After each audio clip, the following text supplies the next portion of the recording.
A Star City company is hit with a massive fine after a federal court finds it guilty of environmental violations. Chem-Solv Incorporated pled guilty to charges of illegally storing hazardous waste on its property and transporting hazardous chemicals without the government's knowledge. WSLS 10's Rob Manch was at the hearing today in federal court. And Rob, how did this ultimately come to light?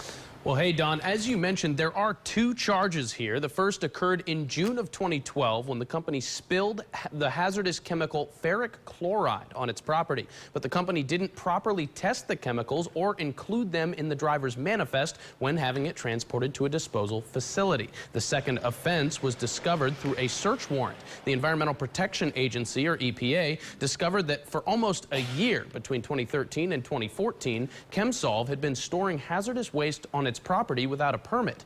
Now the company has to pay $1 million fine, but on top of that, Chem-Solv is required to set up $250,000 worth of community service projects. It's also paying $250,000 in a settlement to the EPA.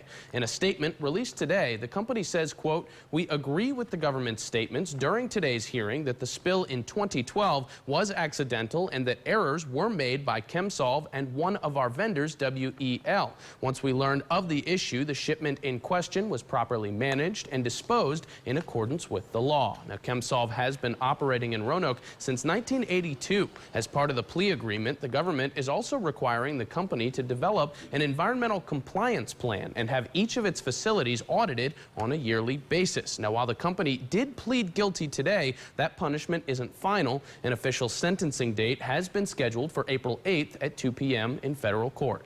In studio, Rob Manch, WSLS 10.